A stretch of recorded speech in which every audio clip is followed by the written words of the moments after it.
রাধে রাধে বন্ধুরা, পুরী ভ্রমণ আর জগন্নাথ দর্শনের ফার্স্ট এবং সেকেন্ড পার্টে তোমাদের সব কিছু দেখিয়েছি। এবার কিন্তু বিদায় নেওয়ার পালা।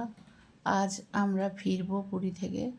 তো আজকেও দেখো একটা রেস্টুরেন্টে খেতে ঢুকেছি, মানে একদম সম্পূর্ণ নিরামিষ কিন্তু, আর খুব সুন্দর খাওয়া দাওয়ার পর শেষবারের মতন একবার সমুদ্র দর্শন করতে গেলাম।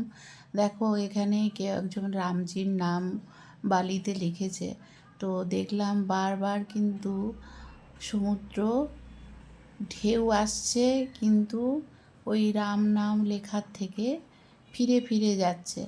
দেখতে খুব ভালো লাগছিল, তাই আমি ভিডিওর মাধ্যমেও ধরে নিলাম। অবশেষে কিন্তু ঢেউ এসে রাম লেখাটা মুছে দিয়ে গেল। যাই হোক, এবার তোমাদের একটু সমুদ্র শেষবারের মতন দর্শন করিয়ে দিচ্ছি, কারণ আমিও এবার ফিরবো সমুদ্র দেখে। খুব মনটা ভারাক্রান্ত, খুব খারাপ লাগছে, কারণ পুরী এমনই একটা ধাম, জগন্নাথ ধামে এসে মন কিন্তু ফিরতে চায় না। যাই হোক, ফিরতে তো হবেই। এবার ট্রেন ধরার পালা। গোপাল সোনারও মন খুব খারাপ, বিষণ্ণ মনে গোপালও বসে আছে যে জগন্নাথকে ছেড়ে দিয়ে তাকে চলে যেতে হচ্ছে। অপু চলল বাড়ি, জগন্নাথ বলল কানে, আসবি কবে আরও, ভক্ত যেদিন ভালোবেসে ডাকবে আমায় আরও। এই তুমি সেই আমি, তফাৎ কিছু নাই, সবার সাথেই থাকি আমি, ভক্তি শুধু চাই। জয় জগন্নাথ। যাই হোক, ট্রেনে বসে বসেই এই কবিতাটুকু লিখলাম বন্ধুরা, তাই তোমাদের সাথে শেয়ার করলাম। খুব মনটা খারাপ লাগছে। গপু সোনাকে ব্যাগের ওপর, তার ঝুড়ির ওপর একটা কম্বল বা ব্ল্যাঙ্কেট যা বলতে পারো পেতে ওকে বসিয়ে দিয়েছি।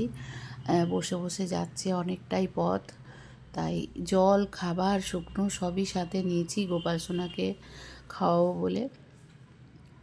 তো কবিতাটা কেমন লাগলো বন্ধুরা অবশ্যই জানিও। এটা আমার একদমই নিজের লেখা, তাই তোমাদেরকে সব কিছুই যেহেতু শোনাই, তাই নিজের মন থেকে লেখা কবিতাটাও তোমাদের শোনালাম। কেমন লাগলো অবশ্যই জানোইও। আর জগন্নাথের জন্য যে ড্রেসটা আমি পরেছি, তাই বাড়ি এসে জগন্নাথকে পরালাম, এটাও কেমন লাগছে অবশ্যই বলো তোমরা। আর কমেন্টে তোমরা সবাই জয় জগন্নাথ, রাধে রাধে, জয় শ্রীকৃষ্ণ বলে যেও বন্ধুরা।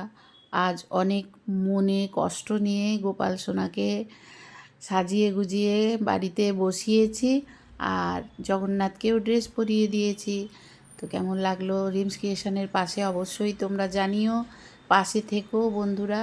আর ভালো লাগলে চ্যানেলটি একটি লাইক, সাবস্ক্রাইব আর কমেন্ট অবশ্যই করো। সব বন্ধুদের আবার বলি কৃষ্ণময় শুভ সন্ধ্যা।